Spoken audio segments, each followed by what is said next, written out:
Hey everybody, Greg Pruitt here with Idaho Dispatch, and today I'm joined by Steve Madden. How Hey, are you, Greg. sir? Hi. Yeah? Yeah. All right, so lots of political races coming up this November. You know, a lot of people don't realize that a lot of the city elections take place in the odd years. Right. And so you are running for Boise City Council, correct? I am. Yeah. Okay. District 5, which is it's a new district written by the redistricting law that passed the legislature this year, dividing the city up into its separate districts and then requiring the elected officials to live in the district that they're going to represent. Okay. Not currently the case. In my case, which is District 5, and that area is Warm Springs, the East End, the Bench, and part of downtown. Okay. It's a little slice above the river, below the foothills, and a little bit south of the north end. Okay. It's an East End, historic East End neighborhood. My wife and I have been there about 3 years. We bought a little house, remodeled it, settling into the neighborhood really nicely. This past legislative session, I got real interested in just going to the Capitol and seeing how Idaho did its legislative process. We're from California. I like to tell people I'm a political, economic, and social refugee from that state, so I feel right at home here. Okay. And I wanted to learn more about the state government. And in the process, I met folks like you and other citizens who were involved. And when that session was over, local government came up, and the redistricting was a big discussion. And when that was all said and done, Ada County GOP, which I'm a precinct committeeman for 1919, there was nobody wanted to run in District 5, and so I just decided to run. Put my hand up. I said, I'll do it. I'll give it a shot. Okay. Which current city council member is running in that district? Her name is Holly Wooding. She Okay. lives in that east part of town. I don't know a lot about her. I know she's well liked. Seems to be a really nice lady. I've seen some interviews with her on websites. She's very integrated into the Energize the Neighborhood program that Mayor McLean has introduced. So she's out and about in the city, working with neighborhood groups and neighborhood associations, doing the kind of things they want to do to make their neighborhoods better. Okay. Okay. Yeah, she used to be a former legislator. Yeah, she did. So. She was. I'm not sure which district she represented, but I think pretty sure it was local. So she worked in the legislature, and I think she went out into the private sector.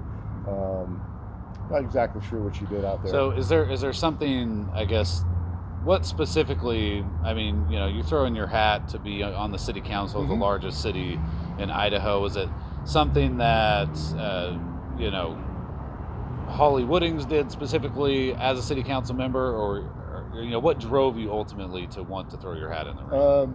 You know, after the session was over, legislative session, and I got to know locals that were more politically active and plugged in. I learned a lot more about city government than I knew before, because it was kind of off my radar. I had heard some whisperings and conversations about the way Mayor McLean was running the city and the things that she was trying to do. And the topics that came up for me that I was the most interested in is the lack of transparency that the city has in the programs that they're doing, the money they're spending, the things they're focusing on, and accountability as far as the government being open to the citizens, letting them know what's going on, and explaining themselves with the policies they want to do. And that always makes my antenna go up when there's any government body is less transparent and less accountable to the people. And you know, being a constitutional conservative, that just really rubs me the wrong way.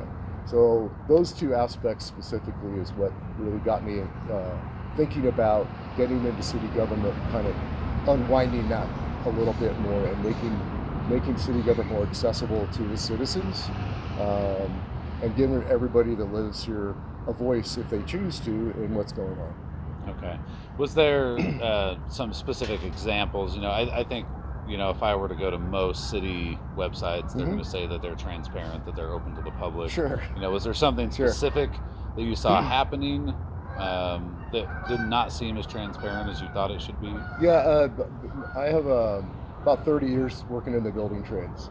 So around construction work of lots of different kinds, um, I've seen I've seen a lot of growth that happened that was not really well managed and well supervised, and a lot of it was just the focus that the city had on developing property and acquiring land to put in a City of Boise Affordable Land Trust for the purposes of building out primarily for affordable housing and low income housing, which I think is that's a real focus that the mayor has. And so the way the city was going about encouraging and supporting development, I just didn't think it was the right way to do it. Okay. Okay. Yeah.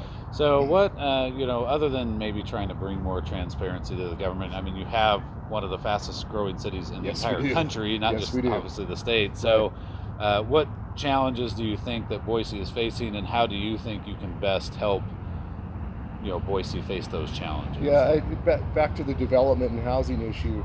Um, you can't stop people from moving here, and I wouldn't want to do that because I moved here. I'd be a hypocrite if I wanted to close the gate and not let anybody else in. But the development of housing and the development of infrastructure, I think, should be supervised or run and managed so that as it happens, it benefits the people that already live here, and not so much the people that are going to be moving here. And I think the city government has gotten a little bit on the side of attracting more population, attracting more people here at the cost of at the cost of to the people who actually live here already. And a lot of that is lands being put into land trust that then they can work with developers to develop that land. And there's been enough of that going on in the city that there's longtime residents, neighborhood associations, they're not being consulted about it. And I think that in itself is a problem when you don't talk to the people living next door to something you're going to build and allowing them to have some input. Okay. Big controversy that just happened this week. Mayor McLean announced that in the city of Boise, if it's a city permitted event, Mm-hmm. it's got more than 250 people, they're going to require proof of vaccination Sure. for all of the attendees. Is that something you would support, oppose? I would not. I personally, I was sick last summer with COVID. Got about that far from being in the hospital. I got over it, thank God. Took a while for me to get back on my feet. And as soon as the vaccines were available, I went ahead and got the shots. So I think, living in America, I'm a liberty and freedom kind of guy, and I am in favor of letting citizens make their own risk assessment and make decisions about what they want to do. Mandating people wear masks, I don't want to see people get sick, and the science is kind of murky on whether masks work or masks don't. There's a lot of conflicting information that comes from different sources, and it's difficult for just the average citizen to figure out what the right thing to do or the wrong thing to do is. And we live in a really independent-minded state, and there are people that don't want to even be told when to put their garbage cans out. I mean, there's just a lot of independent thinkers, and that always produces controversy with the government. But getting back to the mask mandates and limiting sizes of crowds of people, I didn't have a big problem with that last time because we really didn't know what was going on with COVID, and there were a lot of people getting sick and there were people dying. And I think it's government's job to get in the middle of that and try to mitigate those problems as much as possible. But you got the liberty and freedom argument too. So there's got to be some give and take and discussion between people and government to try to find out, because we're not stupid. We've made it this far in our lives. Most of us are hardworking people. We deserve to have some input in decisions like that. Okay. Is there anything else within the city of Boise that you've kind of honed in on that you want to focus on if you're elected? One thing that coming from California, the big homelessness problem there. I think on scale, it's not nearly in Boise. It's not nearly as obvious or much of a problem. My feeling for homelessness is that I think I think government dollars and tax dollars and people's energies could be put to use in a lot of different areas around the homelessness situation we have in Boise.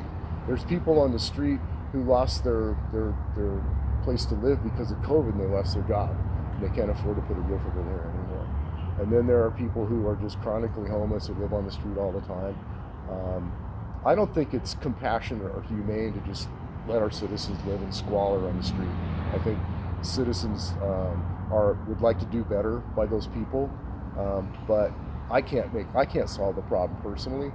And there are groups that want to help, but it really takes a government that wants to improve the lives of people who are down and bring them back up so they can be at least self-sufficient to some respect, rather than just letting them live on the street or pushing them off into a shelter someplace away from the population and just warehousing them until they're not around any longer. I just don't think that's humane. I don't think it's compassionate. I think we can do better by people that in those situations that need our help. Okay. All right. Well, Steve, for those that want to know more about you, you can kind of at this point just let them know at the camera Right. where they can go to visit your website and kind of what your message is to the people of Boise. Thank you. Yeah, I'd like getting back to the issue of transparency and accountability in the government. As this campaign has gone forward, I'd like to do research and homework, and I almost on a daily basis I find examples of where the city is doing things kind of behind the scenes with development and housing and land use and land purchase. I'd like the citizens more engaged in that process. And one thing I would like to be able to do is make sure that the citizens have a voice in City Hall regarding the future plans of the city, and because Boise is going to affect the Treasure Valley, and the Treasure Valley affects the rest of the state. So what happens here is going to radiate out, and I'd like that to be a good influence and not a bad influence. So my hope is to get on the city council, unwind some of the things that are happening there that I disagree with, and I hope you'll join me in this not a fight, but this effort to make the city of Boise more a city of the people and less a city of the politicians. And you can check out the campaign and check me out a little bit more. You can go to www.maddenforboise.com. It's maddenforboise.com. There's a place there to donate. There's some blogs that are going up about the issues that I'm concerned with, and you can learn more about me and find out how to get involved.